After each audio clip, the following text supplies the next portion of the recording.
Alors, monsieur le professeur Gérard François Dumont. Monsieur le Président, Mesdames et Messieurs les sénateurs, je vous remercie d'abord de cette audition. J'ai certaines convergences avec mes collègues, mais peut-être davantage de divergences. Je voudrais d'abord simplement rappeler, puisque c'est le centenaire de l'assassinat de Jean Jaurès, qui nous a laissé une phrase essentielle, aller à l'idéal et comprendre le réel. Donc si je regarde le projet de loi qui vous a été présenté, il y a deux idéaux qui sont évoqués dans le projet de loi. Premièrement, arriver à une taille critique sur le plan géographique, démographique et économique. Et deuxièmement, faire des économies. Donc la question qui se pose, c'est de savoir si ces idéaux qui sont exprimés dans le projet de loi sont fondés sur la compréhension du réel.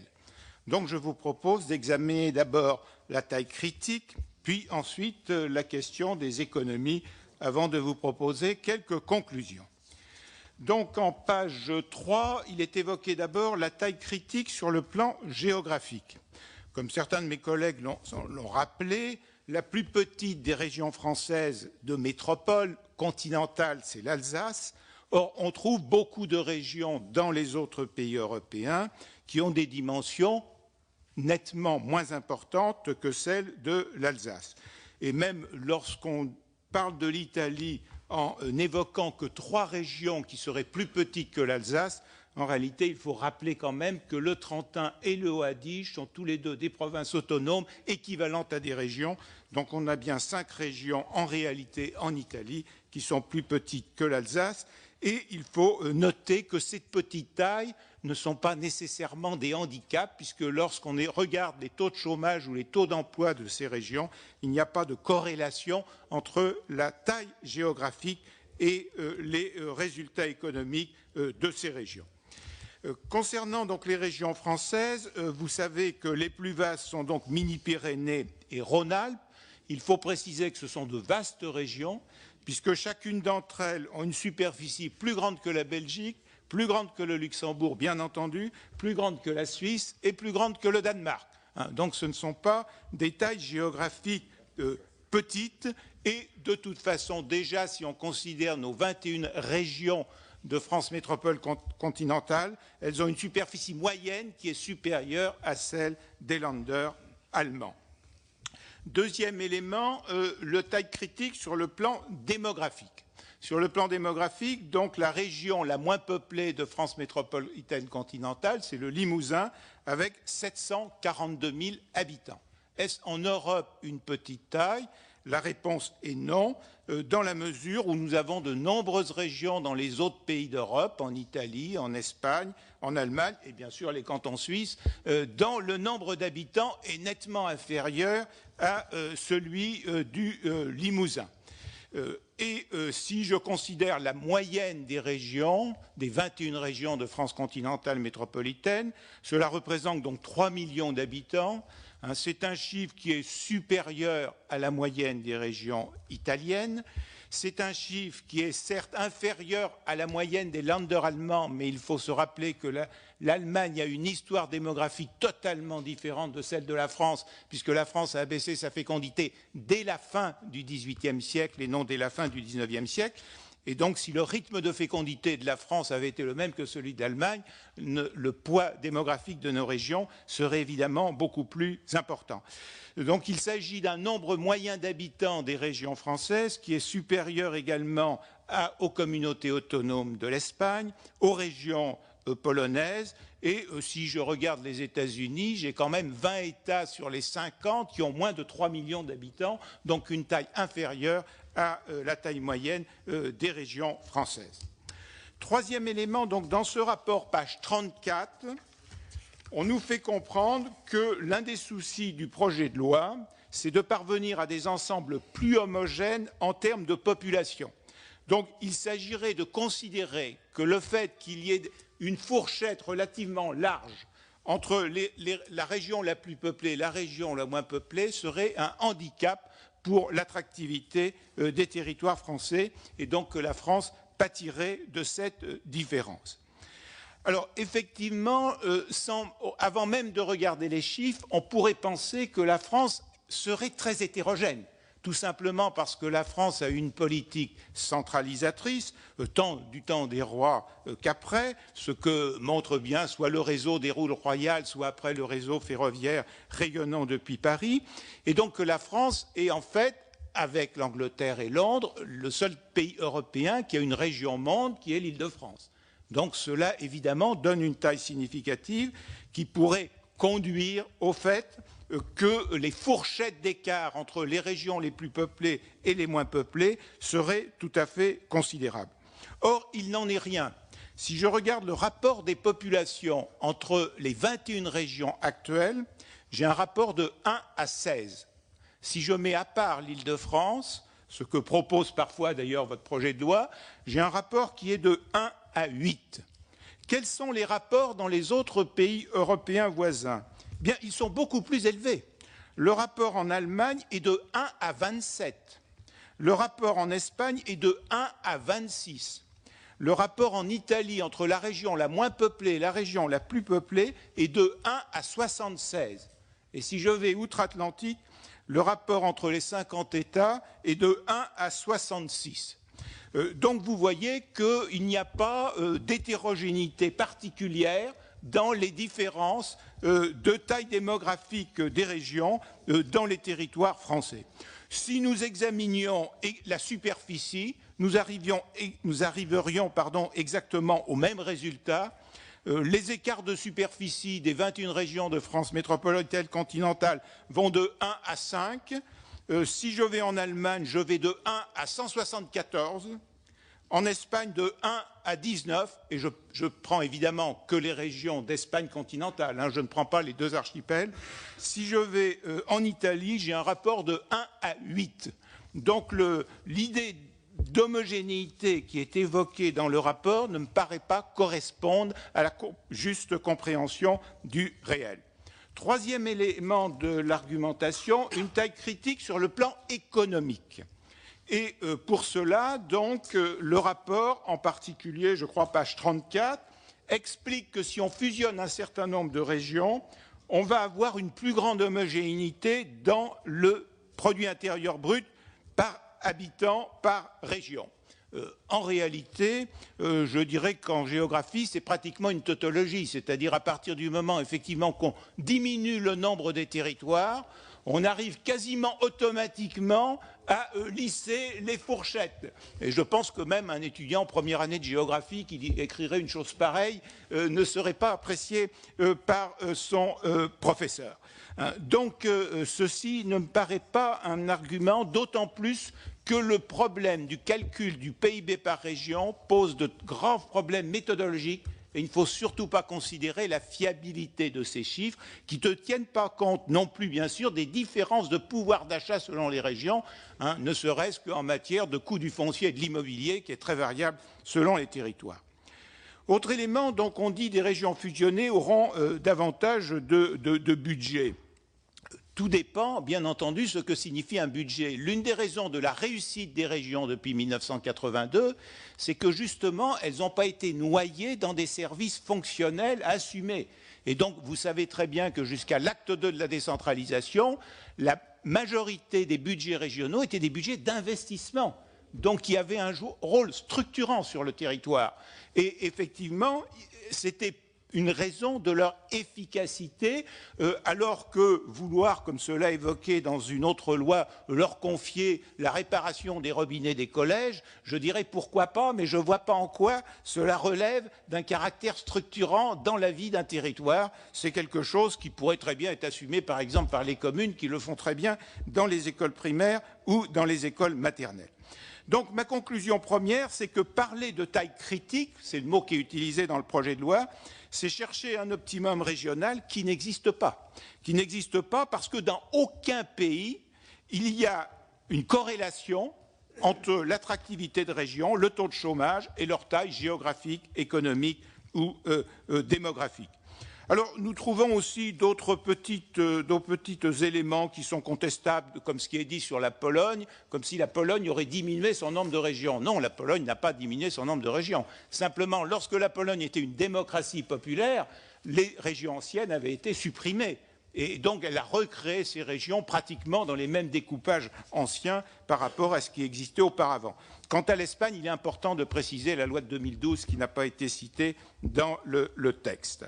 Et la formule aussi de renforcement des régions est assez surprenante, puisqu'on parle de renforcement des régions, mais semble-t-il par rapport aux autres collectivités territoriales, mais non par rapport à l'État, ce qui ne va pas dans le sens de la régionalisation ni d'un éventuel fédéralisme. Deuxième argument donc avancé, c'est la question des économies. Sur la question des économies, je voudrais distinguer deux périodes. La période, je dirais, à 5 ou 6 ans, c'est-à-dire la période où l'on réalise ces fusions, et la période postérieure.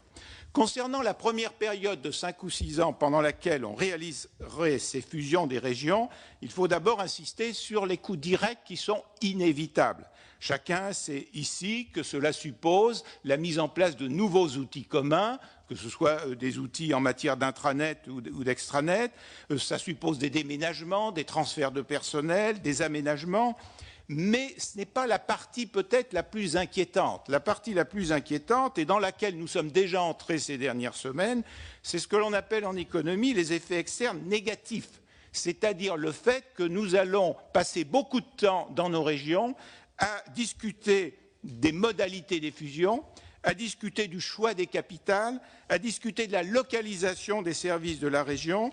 Et donc, c'est un temps qui ne sera pas consacré à réfléchir aux stratégies régionales et au développement de l'emploi.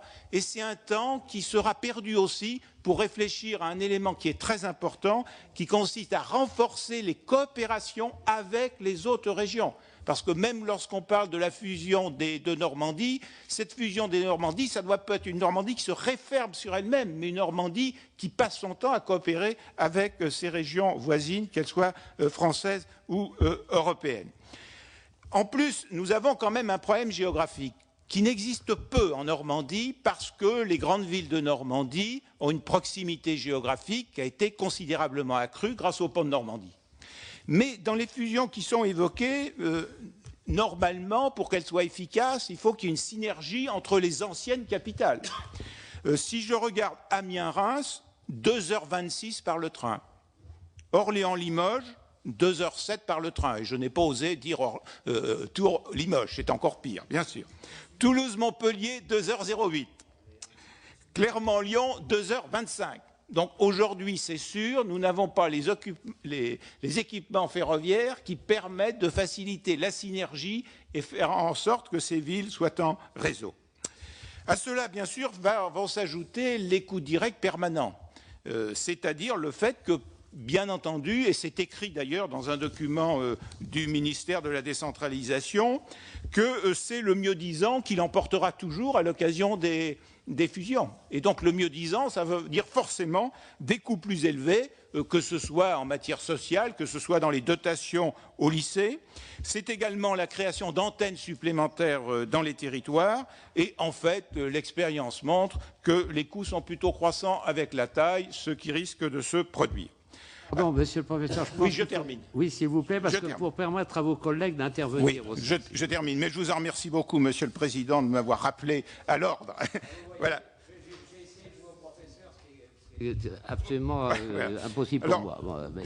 J'ajouterai simplement, effectivement, le problème de l'identité. On pourrait citer de très très nombreux exemples qui montrent que le développement se fait lorsque les personnes s'identifient avec leur territoire, et le cas de l'Auvergne pourrait être très intéressant à citer.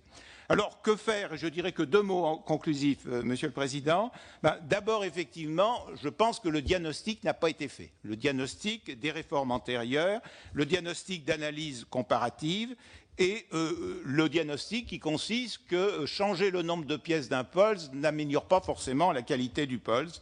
Et deuxièmement, il est nécessaire, en revanche, d'avancer dans des réformes de fond qui s'appellent les réformes fiscales, qui s'appelle une véritable décentralisation, mais cela suppose sans doute de se rappeler la phrase du grand poète Pierre Segers, « L'impossible, c'est ce qui demande du temps ». Merci. Alors, monsieur Daniel Béard. Ah, c'est comme ça qu'on gagne du temps. Oui. Monsieur, pardon, attendez, monsieur. Ah oui, mais je ne vois plus monsieur Martin Vanier, veuillez m'excuser. Mais je vous promets d'être bref, à condition que vous m'autorisiez à être brutal. Allez-y. J'admire la bonne volonté de tous mes collègues qui passent beaucoup de temps à discuter la carte. Oui. Cette carte est un leurre. Vous êtes nombreux à le savoir politiquement. Cette carte nous conduit, à 65 millions de Français, à jouer au grand jeu du puzzle, alors que les enjeux fondamentaux de la réforme de nos cadres d'action publique sont ailleurs. Cette proposition de loi a 2 générations de retard. Il vous manque un géographe autour de la table. Jean-Marie Miossec a fait un très beau bouquin de 600 pages pour raconter un siècle de propositions de la réforme des régions en France. Il y a au moins 30 propositions. Il y en a d'ailleurs 5 ou 6, rien que pour Jean-François Gravier, qui adorait ça, faire des réformes de cartes. Gravier, oui. Bon, vous voyez, on est plutôt de bonne volonté pour essayer de dire oui, c'est un peu comme ça, non mais là plutôt, non mais là ça va faire un peu long en train, et ce serait mieux l'identité un peu bousculée. Ça n'est plus le sujet, plus du tout le sujet. Dans une société en réseau, la pertinence et la cohérence, ça ne rentre pas dans les périmètres. Le pouvoir n'est pas dans les territoires, il est dans les réseaux.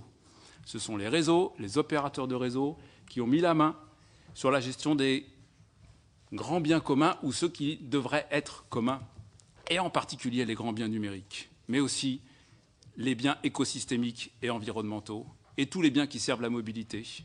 Et ces opérateurs de réseau peuvent être éventuellement publics, mais leur gouvernance est bien complexe, comme nous avons pu la voir la semaine dernière. Donc pour moi, je n'ai rien à dire de cette carte. Je pense qu'elle est destinée à occuper un débat public et citoyen et collectif dans un moment où on ne savait pas comment le construire. Et donc c'est, de ce point de vue-là, elle a parfaitement réussi son objectif politique premier.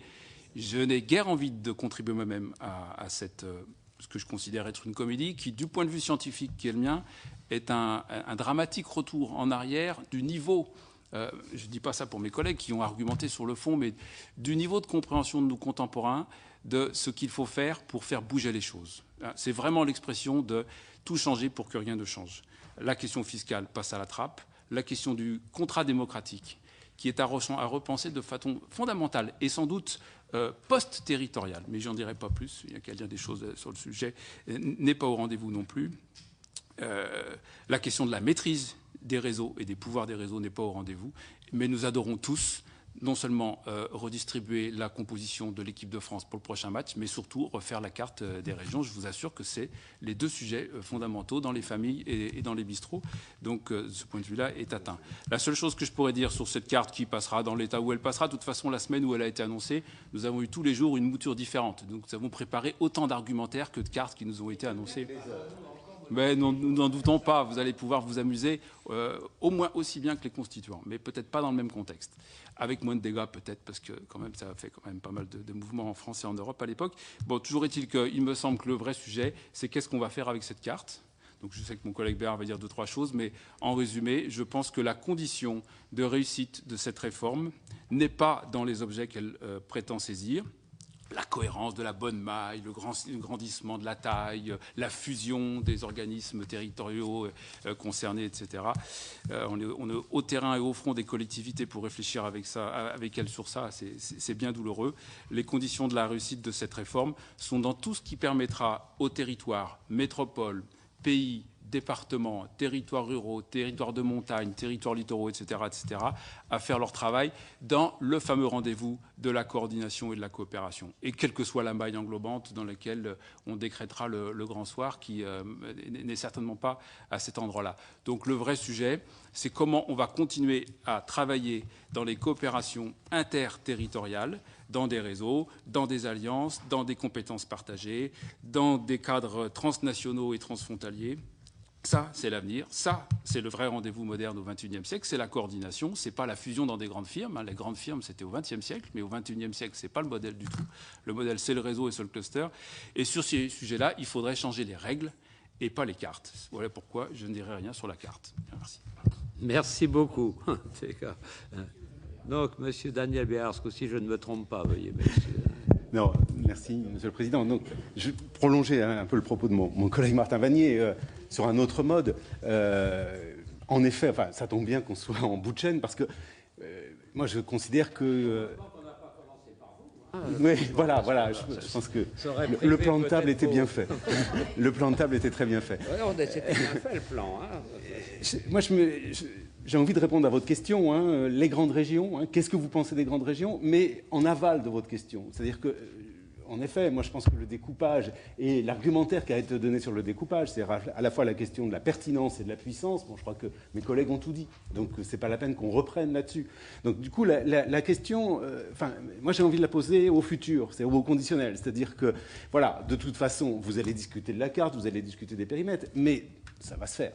Ça va se faire. On va vers des grandes régions. Et donc, du coup, moi, la question qui m'interroge, c'est qu'est-ce qu'on peut faire avec ces grandes régions en termes d'action publique? C'est-à-dire, qu'est-ce que ça va changer d'avoir des régions plus grandes qu'avant? Voilà. Et du coup, il me semble qu'il y a au moins, il y a toute une série d'hypothèses hein, qu'on peut faire à partir de là, mais moi, je voudrais juste en faire deux. La première, c'est du point de vue du rapport à l'État, et la deuxième, c'est du point de vue du rapport à la question urbaine, pour aller vite. Du point de vue du rapport à l'État, les régions, alors ça va aussi ouvrir le débat avec mon collègue Romain Pasquier, c'est les régions, il me semble, se sont constituées depuis la décentralisation sur un modèle qui est, je dirais, de vouloir plutôt calquer, se fabriquer comme des nations. Sur le modèle finalement de la Bretagne. Hein, des nations, c'est-à-dire des espaces politiques avec appuyés sur la notion d'identité. Hein, et donc, elles ont toutes fabriqué des espèces de patriotisme régional, hein, quels que soient les découpages, parce que là aussi, hein, les découpages des années 60 n'avaient pas grand-chose non plus. Bon. Et donc, du coup, en termes de politique publique, d'action publique, c'est un peu compliqué. Alors évidemment, il y a l'Alsace, il y a le Nord-Pas-de-Calais, il y a quelques exceptions à ce que je vais dire là. Mais quand même, je veux dire, quand on voit, excuse-moi Hervé, mais quand on voit que moi j'avais travaillé sur les schémas régionaux de développement économique partout en France, qu'est-ce que c'est que l'économie des Pays de Loire? Est-ce qu'il y a une économie des Pays de Loire? Moi, je sais ce que c'est qu'une économie du Grand Ouest, je sais ce que c'est qu'une économie du Choletais ou de la Vendée, mais je ne sais pas ce que c'est qu'une économie des Pays de Loire. Et donc, le fait d'avoir voulu absolument fabriquer les régions comme des petites nations, hein, sur le mode identitaire, justement, et de l'espace politique, à mon avis, voilà. Et du coup, c'est ça ce qui est en train de changer, ce qui peut changer. Ce qui peut changer, moi, l'hypothèse que je fais, c'est qu'avec des grandes régions, dans le couple État-nation, les régions vont plutôt choisir le mot État plutôt que le mot nation. C'est-à-dire qu'on va vers une étatisation des régions. Une étatisation des régions, c'est-à-dire que des régions qui vont plutôt fonctionner sur un mode étatique, et le fait qu'on leur enlève la clause générale de compétences va aussi dans ce sens-là, c'est-à-dire qu'elles vont devenir des instances plutôt de fabrication des grandes politiques publiques. Et du coup, il me semble que la question que ça pose, et qui pourrait être un objet de réflexion du législateur, c'est qu'est-ce que ça veut dire d'avoir deux niveaux étatiques, l'État et les régions étatisées, si je puis dire. Et qu'est-ce que ça veut dire du point de vue du rapport de l'un à l'autre? C'est-à-dire que... Vous savez qu'il y a aujourd'hui un instrument, qui est en plus d'actualité, c'est celui des contrats de plan État-région, dont on sait bien que ça ne sert à rien aujourd'hui, mais qui a toujours fonctionné sur un mode qui est un mode bottom-up, top-down, c'est-à-dire qu'en gros, l'État se sert des régions comme sous-traitants pour la mise en œuvre de ces politiques publiques. Et moi, je me demande si on va vers une étatisation des régions, hein, comme l'hypothèse que je formule là, est-ce que du coup, l'enjeu, c'est pas effectivement de faire monter la notion de contrat de plan État-région, c'est-à-dire que les régions ne soient pas simplement des sous-traitants des politiques de l'État, mais soient aussi des contributrices aux politiques de l'État. Et on cite toujours l'exemple de l'Allemagne. Et ben, en Allemagne, on a aujourd'hui des pactes entre les Landes et l'État sur la mise en œuvre des grandes politiques de développement économique où chaque grande région dit en gros ce qu'elle va faire au service des politiques étatiques. Il me semble que c'est autre chose de dire en quoi une grande région de l'Ouest, dans un découpage qu'on ne connaît pas encore, mais une grande région de l'Ouest peut contribuer, je dirais, au développement de la France, plutôt que de savoir ce que c'est, encore une fois, que l'économie de la région Pays de Loire. Voilà. Donc, c'est cette question-là. Et donc, du coup, si on va dans ce sens-là, deuxième enjeu, il me semble, c'est qu'il faut peut-être aller vers des encore plus grandes régions. Alors, non pas au niveau du découpage institutionnel, mais pour reprendre ce qui était évoqué, c'est-à-dire que la question des coopérations renforcées interrégionales, si je prends l'Est là pour changer, qu'on fasse l'Alsace ou la Lorraine, je ne sais pas si ça se fera, et qu'on fasse Franche-Comté et Bourgogne, pourquoi pas, mais du point de vue du système productif français, la question du Grand Est est une question qui se pose. Du Grand Est, c'est-à-dire avec ces 4 régions-là. Et donc, du coup, est-ce qu'on est capable, au-delà de la réforme de la carte régionale, de fabriquer des systèmes de coopération renforcés dans l'esprit voilà, d'un rapport entre deux niveaux étatisés, si je puis dire, l'État-nation et l'État régionalisé, enfin les régions étatisées. Ça, c'est la première question. La deuxième question, c'est celle du rapport entre les régions et les villes. Un peu dans la suite de ce qu'a dit Jacques Lévy tout à l'heure. Pourquoi ? Parce que on est dans la rhétorique moderniste française depuis les années 60 sur l'hypothèse que les régions et les villes, c'est le couple modernisateur du territoire en France. Sauf qu'on sait que justement dans la période qui vient de s'écouler, ça ne fonctionne pas comme ça. Ça ne fonctionne pas comme ça parce qu'on a confondu la notion de métropole de puissance urbaine avec la notion de capitale régionale. Amiens métropole. Bon. Et donc, du coup, on est dans une espèce de dialectique entre la montée en puissance d'un point de vue socio-économique des territoires urbains et la concurrence des pouvoirs entre le pouvoir urbain et le pouvoir régional. Aujourd'hui, on sait bien, l'exemple le plus caricatural que tout le monde connaît, c'est la mésentente publique entre le président de la région Rhône-Alpes et le président du Grand Lyon. Mais je citais Amiens, enfin dans tous les cas de figure, on a ça. Et donc, il me semble que le fait qu'on aille vers des grandes régions, c'est une façon de recomposer le rapport qui est aujourd'hui un rapport faussement conflictuel entre région et capitale régionale, et d'avoir en fait de lui substituer un rapport entre région et réseau métropolitain. Je prends l'exemple Auvergne-Rhône-Alpes. Si on va vers une région Auvergne-Rhône-Alpes, ça change la donne. D'une part parce que ça renforce encore plus le discours de Jean-Jacques Herrmann, c'est-à-dire l'idée qu'il n'est pas uniquement dans un rapport exclusif avec Lyon, mais qu'il a en face de lui, alors lui il dit 3 métropoles, je ne sais plus qu'il disait 2, mais il disait 3, en parlant, puisqu'il paraît que tu es suisse, on dit, de la métropole genevoise. C'est plutôt Lyon qui est une banlieue de Genève. Voilà. Voilà. Et d'autre part, ça organise un système métropolitain lyonnais qui va jusqu'à Clermont-Ferrand, en effet, et sur lesquels, du coup, le rapport entre les fonctions spécifiques, les rôles de la région et du pouvoir urbain peuvent peut-être se spécifier davantage. Donc, je ne suis pas du tout, je suis comme mes collègues, extrêmement sceptique sur la révision de cette carte, mais je pense que si on prend au pied de la lettre le fait de fabriquer des grandes régions, il peut y avoir des ouvertures sur lesquelles il me semble qu'il y a des enjeux de travaux tant législatifs qu'ensuite pratiques, si je puis dire, pour lui donner du sens, mais ce sens, il n'est ni dans la puissance ni dans la pertinence. Beaucoup. Alors, monsieur Pasquier. Romain Pasquier, on m'a dit que vous étiez... vous êtes directeur de recherche au CNRS, mais vous vous intéressez à la Bretagne, on m'a dit. De temps en temps, à mes heures perdues. Voilà. Mais je ne suis pas venu pour parler de la Bretagne, mais je peux vous en parler. Mais vous pouvez en parler, il y en a d'autres qui l'ont fait. Non, bon, moi je crois... tout d'abord, merci d'avoir bien voulu m'écouter, m'auditionner avec mes collègues. Bon, je ne vais pas parler non plus de la carte. Je pense que je crois que c'est une faute de méthode. Bah oui, je suis désolé. Heureusement, quelques-uns en ont parlé parce qu'on serait désespérés. Oui, je vais vous en parler quand même. Mais je crois qu'effectivement, c'est une faute de méthode majeure d'avoir commencé par la carte. Alors, on voit bien pourquoi. Parce que c'était facile. Parce qu'il fallait une loi ordinaire. Parce qu'on pouvait assez aisément donner à penser qu'on avait de l'autorité politique. Mais je crois que ça bloque toute une série d'autres sujets et que le risque d'ensablement de la réforme est d'autant plus grand avec cette entrée méthodologique par la carte. Donc la carte des régions, je n'en parlerai pas beaucoup. Simplement, moi, je suis quand même assez en désaccord avec mon collègue Hervé Lebras sur l'idée que voilà, il faut tout faire pour se préserver des identités, comme si les Bretons étaient prêts à prendre d'assaut je ne sais quel oui, à part les bonnets rouges, mais enfin, je ne sais quelle forteresse autour des marches historiques de la Bretagne. Moi, je pense que l'identité, c'est quelque chose de très ouvert. Il y en a beaucoup des identités en France, et heureusement, et qu'elles aident à bâtir des projets de territoire. Et que les identités, on le voit dans toutes les enquêtes d'opinion publique, Bretagne y comprise, en France, ce sont des identités qui ne sont pas exclusives. C'est-à-dire que ce ne sont pas des identités catalanes ou écossaises où on se sent écossais et pas britannique, où on se sent catalan et pas espagnol. Un breton, qu'est-ce qu'il est? Il est breton et français à 75%.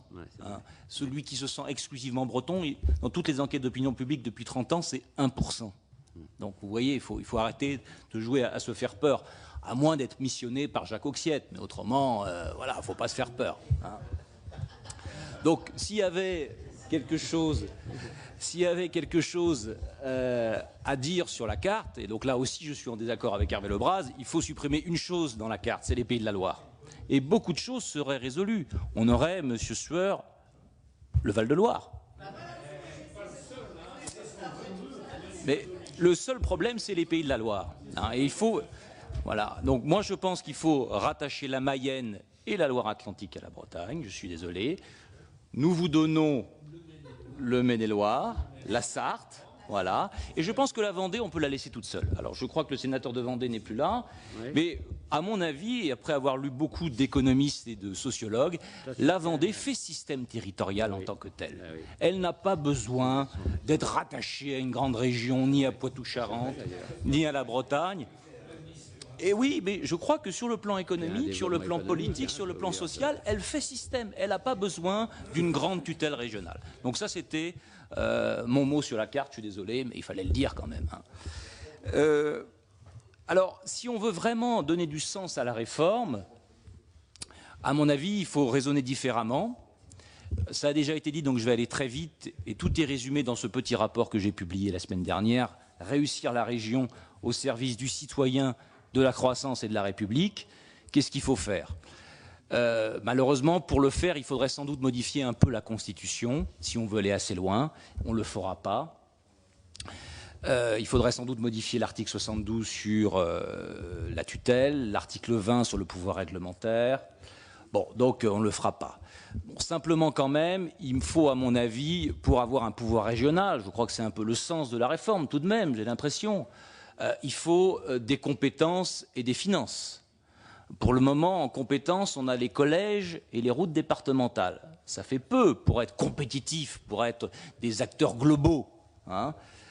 Si on commence à raisonner sur le transfert de Pôle emploi aux régions, là, on commence à toucher à des choses qui commencent à être intéressantes pour des régions. Si on parle de l'enseignement supérieur, si on parle de la régionalisation de la BPI, là, effectivement, on touche à des outils d'aménagement, de développement économique qui pourraient être intéressants. Et puis, il faudrait évidemment une marge de manœuvre sur les dispositifs. Mais pour ça, il faudrait un pouvoir réglementaire de plein exercice pour les régions, ce qu'elles n'ont pas. Elles n'auront que 2 schémas qui pourraient être prescriptifs, tout dépendra de votre travail.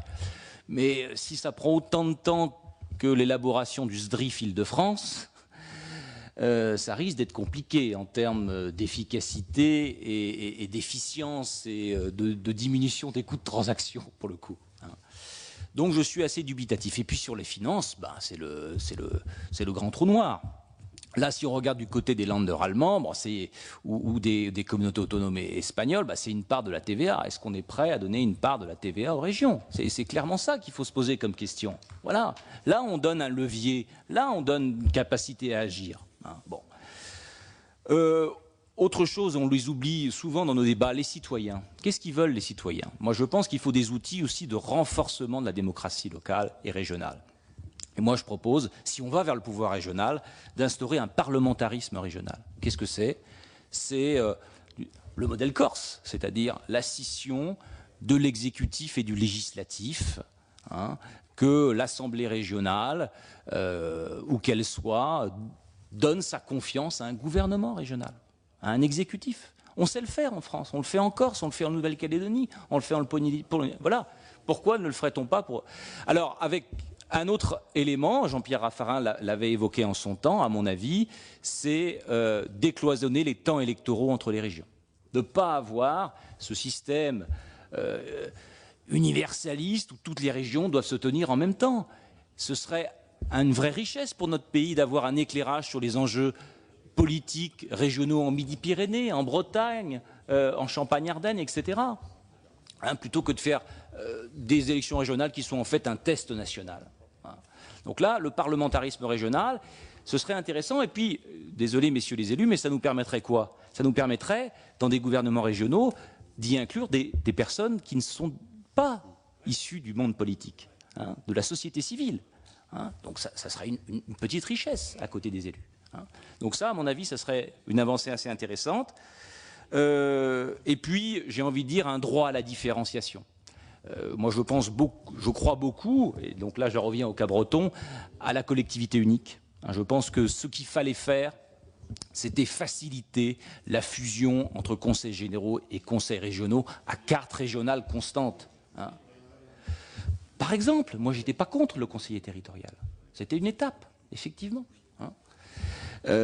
Et donc, il faut continuer sur la voie alsacienne, mais en facilitant le travail des élus et pas en transformant ce genre de procédure en une course à obstacles impossible. Hein. Donc, il faut, là j'en appelle à vous, parlementaires, faciliter les possibilités, fluidifier le passage à la collectivité unique. Alors attention, je suis d'accord avec un de mes collègues, ça ne sera plus possible sur la région Midi-Pyrénées-Languedoc. Hein. Ce ne sera possible que dans des régions qui vont rester à taille humaine, entre guillemets. Hein. Donc voilà, donc je crois qu'un droit à la différenciation, à l'auto-organisation locale, une réforme ascendante plutôt que pseudo-jacobine aurait été de bien meilleur augure. Je vous remercie. Bien. Oui. Bon, on suspend les travaux pour 6 mois. Oui. D'abord, il y a tout un tas de raisons. On nous a expliqué qu'avant de créer les départements, on a mis 6 mois. Mais on faisait aussi des lois, on ne se précipitait pas pour faire les lois. Parce que nous, on va de plus en plus vite. Donc on en fait de plus en plus et elles sont de plus en plus mauvaises, c'est bien connu. De toute façon, la qualité... Hein, puis on ne les applique pas, parce que dès qu'elles sont votées, on en fait une autre. De toute façon, c'est formidable. Alors donc, rassurez-vous. Mais en tous les cas, messieurs, vraiment, nous vous remercions infiniment, parce que les points de vue différents, mais en même temps, nous ont quand même donné, je crois, à certains des idées. Hein, et nous ont ouvert des perspectives sur peut-être d'autres méthodes de fabrication d'une réforme. Vous savez, moi je suis, hélas, francilien. Je ne sais pas ce que c'est. Par contre, ce que je sais, je suis de la Grande Couronne, hein, j'habite au fin fond du canton de Château-Landon, vous voyez, à 3 km de la future région Poitou-Charentes, centre, je ne sais pas quoi. Bon. Et je me dis quand même que, quelquefois, si on veut imposer des choses, les gens ne le sentent pas. Et je ne sais plus qui a dit, il y a même une identité en Seine-Saint-Denis, c'est vous qui l'avez dit, le premier, et qu'il ne faut pas quand même complètement négliger tout ça, même si elles sont récentes. Par contre, on peut se poser la question, et notamment à l'Institut, est-ce qu'il faut garder les départements de la petite couronne, ou est-ce qu'il faut faire une métropole qui fusionnerait Paris et les départements de la petite couronne plutôt, non parce que les missions, les fonctions, etc., plutôt que créer cette métropole que nous avons créée par la loi, enfin, qu'on a préfigurée. Qu'est-ce que ça va devenir? Ça n'a rien à voir avec le projet d'aujourd'hui, mais c'est quand même le projet de demain. Parce qu'on ne peut pas dire que les métropoles n'auront pas une action sur les régions. Et de poser la question que des régions, ou de la taille, sans parler des métropoles, et je ne sais plus qui l'a dit, mais évidemment, Rhône-Alpes avec Lyon, qui est à la fois département, métropole, développement économique et tout, comment ça va s'articuler les deux collectivités, sont des vraies questions sur lesquelles on aurait encore beaucoup à vous entendre. En tous les cas, merci beaucoup, messieurs.